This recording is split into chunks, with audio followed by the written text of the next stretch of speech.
श्री नवनाथ भक्तिसार अध्याय 11वा. मच्छिंद्रनाथाचे स्त्री राज्यात गमन.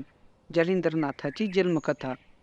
गहिनीनाथास गंगाबाईच्या स्वाधीन केल्यावर गोरक्षनाथास समागमी घेऊन मच्छिंद्रनाथ निघाला. तो तीर्थयात्रा करीत करीत बद्रिकाश्रमास शिवालयात गेला. दोघांनी शंकरास नमस्कार केला आणि स्तवन करण्यास प्रारंभ केला. त्यांची स्तुती ऐकून शंकर प्रसन्न झाला व प्रगट होऊन त्याचे दर्शन दिले. मग उभय तास आलिंगन देऊन जवळ बोलावले. त्यावेळी शंकराने गोरक्षाच्या तोंडावरून हात फिरविला व तू हरिनारायणाचा अवतार आहेस असे म्हटले आणि मच्छिंद्रनाथास असे सांगितले की हा तुझा गोरक्षनाथ ब्रह्मांडास तारक होईल. कनकागिरीवर तू अभ्यास करून दैवते साध्य करून घेतलीस.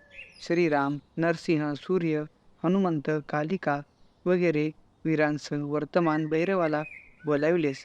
तेव्हा मीही आलो होतो. तेव्हापासून माझी व या गोरक्षाची ओळख आहे. तू ह्याच्याकडून विद्याभ्यास करविला आहेस खरा, पण त्यापासून विशेष उपयोग व्हावयाचा नाही. ह्याने तप केलेच पाहिजे. यास तो माझ्या आश्रमामध्ये ह्यास तू तप करण्याकरता बसव. मग ह्याची विद्या, अस्त्रे ही सर्व फलद्रूप होतील. असा जेव्हा शंकराने मच्छिंद्रनाथास बोध केला, तेव्हा गोरक्षनाथास उत्तम मुहूर्तावर तपश्चर्येस बसविले. मग तो लोखंडाच्या काट्यावर पाय ठेवून उभा राहिला व नजर करून फळे पाला खाऊन तपश्चर्या करू लागला. हे पाहून मच्छिंद्रनाथ आपली पुन्हा 12 वर्षांनी भेट होईल असे गोरक्षनाथास सांगून तीर्थयात्रेस जाण्यास निघाला. तो अनेक तीर्थे करून शेवटी सेतुबंध रामेश्वराला गेला. तेथे रामेश्वराचे दर्शन घेऊन समुद्र स्नानास गेला असता त्यास मारुतीने नमस्कार केला. त्यावेळेस त्यास फारच हर्ष झाला. त्यास हृदय धरून जवळ बसविल्यावर मारुती म्हणाला, आज 24 वर्षांनी तुझी भेट झाली. मग त्याने तेथे नाथाचे आदरातिथ्य उत्तम प्रकारे केले. पुढे गोष्टी सांगता सांगता योग्य संधी पाहून मारुतीने गोष्ट काढली की स्त्री राज्यात जाण्याचे तू मला वचन दिले होतेस. असे असता तू अजूनपर्यंत तिकडे गेला नाहीस. तर कृपा करून तिकडे जाऊन तिचे हेतू पूर्ण करून मला एकदा तिच्या वचनातून मोकळा कर. मच्छिंद्रनाथ तेथे येऊन तुझे मनोरथ पुरवेल असे मी तिला वचन देऊन ठेवले आहे. ते पूर्ण केले पाहिजे व तूही मला मागे वचन दिले आहेस. ते पाळण्याची आता ही चांगली संधी आहे. असे हनुमंताने म्हटल्यानंतर मच्छिंद्रनाथ ठीक आहे असे म्हणाले व 3 रात्री तेथे राहून ते दोघेही स्त्रीराज्यात जाण्यासाठी निघाले. ते थोड्याच दिवसात तीर्थे करीत करीत स्त्री राज्यात गेले. त्या राज्यात पुरुष नावाला सुद्धा नव्हता. राज्यपदावर एक राणी असून सर्व राजकीय कारभार पाहणाऱ्या स्त्रियाच आहेत.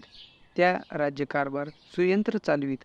असो, या दोघांनी राजवाड्यात प्रवेश करून राणीची भेट घेतली. तेव्हा तिला आनंद होऊन त्यास कनकासनावर बसविले. मग त्यांची षोडोपचारांनी पूजा करून ती हात जोडून उभी राहिली व हा दुसरा बरोबर कोण आहे हे सांगण्यासाठी तिने मारुतीची प्रार्थना केली. मारुतीने तिला सांगितले की तू तप केलेस त्यावेळी मच्छिंद्रनाथ येऊन तुला विषयविलासाचे यशस्वी सुख देईल म्हणून मी वरदान दिले होते. तो हाच होय. तर आता ह्याच्यापासून तू आपली मनोकामना पूर्ण करून घे. याप्रमाणे तिला सांगितल्यावर मारुती तेथे 3 रात्र राहून परत सेतुबंध रामेश्वरास आला व रामाचे भजन करीत बसला. इकडे मच्छिंद्रनाथ विषयविलासाच्या सुखामध्ये निमग्न होऊन गेला. मच्छिंद्रनाथ विषयविलासाचा उपभोग घेत असता काही दिवसांनी राणी गरोदर राहिली. मग पूर्ण दिवस भरल्यावर प्रसूत होऊन पुत्ररत्न झाले. त्याचे नाव मोठ्या आवडीने मीननाथ असे ठेवले. इकडे कुरुकुळात जन्मेजय राजापासून 7वा पुरुष जो भरद्रव राजा, त्याने हस्तिनापुराचे राज्य करीत असता सुमया करण्यास प्रारंभ केला. पूर्वी शंकराच्या नेत्राच्या प्रळयाग्नीने मदन जाळीला होता.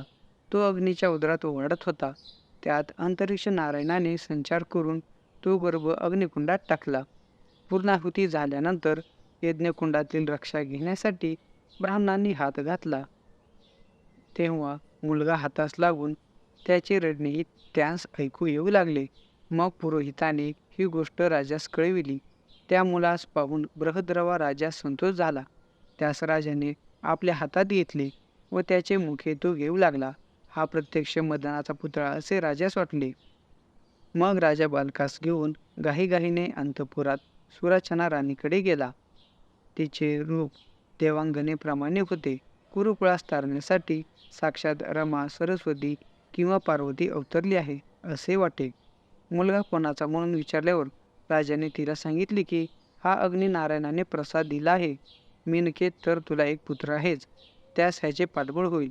हे ऐकताच तिने बालकास आपल्या हाती घेऊन स्तनाशी लावताच दूध उत्पन्न झाले. मग मोठा उत्सव सुरू झाला. 12व्या दिवशी मुलगा पाळण्यात घातला व जालंधर असे त्याचे नाव ठेवले. त्या दिवशी गावात साखर वाटली व याचकांना पुष्कळ द्रव्य दिले. पुढे बृहद्रवा राजाने जालंधराचा व्रतबंध केला. नंतर त्याचे लग्न करावे असे एके दिवशी राजाच्या मनात आले.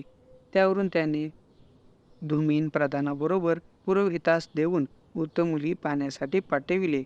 प्रधान गेल्यावर धूमिन प्रधान हाताशी दिसत नाही, तो कोठे दूर गेला आहे काय, म्हणून जालंधराने एके दिवशी आईस विचारले असता ती म्हणाली, तुझ्या वडिलांनी तुला बायको पाहाव्यास त्यास पुरोहितास पाठवले आहे.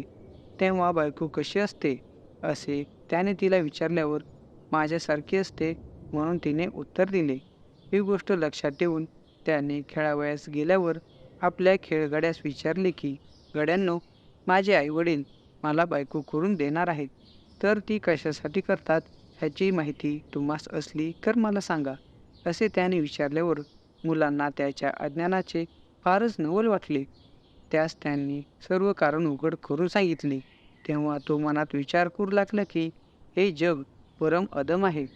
जेथून उत्पन्न व्हावयाचे ते स्थान आपण वर्ज्य करावे व अशा अयोग्य कार्यास प्रवृत्त होऊ नये असे मनात आणून तो अरण्यात निघाला. गावाच्या सीमेवर रक्षक होते, त्यांनी त्यास पाहिले.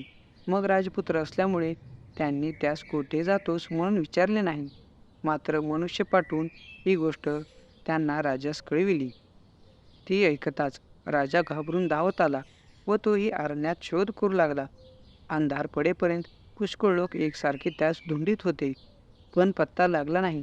मग निराश होऊन सर्व मंडळी घरी गेली. नंतर मुलाच्या वियोगाने राजास व राणीस अतिशय दुःख झाले. ती उभयता त्याचे गुणातून शोक करू लागले. इकडे जालंधर अरण्यात निजला असता रात्रीस वणवा लागला. मग गवत पेटत पेटत अग्नी अगदी जवळ आला. त्या अग्नीने मुलास ओळखले. मग चांगल्या ठिकाणी ह्यास सोडले असता हा अशा स्थितीत येथे कसा आला म्हणून तो चिंतेत पडला. तेव्हा अग्नीने मूर्तिमंत्र प्रगट होऊन त्यास जागृत केले आणि मांडीवर बसून येथे येण्याचे कारण विचारले. तेव्हा तू कोण आहेस असे जालंधराने अग्नीला विचारले असता तो म्हणाला, मी तुझी आई व बाप आहे, मला अग्नी म्हणतात. मग तू माझा आई बाप कसा म्हणून उलट त्याने त्यास विचारल्यावर अग्नीने त्यास सविस्तर जन्मकथा सांगितली. इति श्री नवनाथ भक्तिसार अध्याय 11वा संपूर्ण. श्रोतेहो, तुम्हाला जर आजचा अध्याय अगदी मनापासून आवडला असेल तर आपल्या व्हिडिओला नक्की लाईक करा आणि तुम्हाला सर्व आध्यात्मिक व्हिडिओ पाहायचे असल्यास आपल्या चॅनेलला अवश्य सबस्क्राईब करा. भेटूया पुढच्या अशाच एका नवीन व्हिडिओमध्ये. धन्यवाद.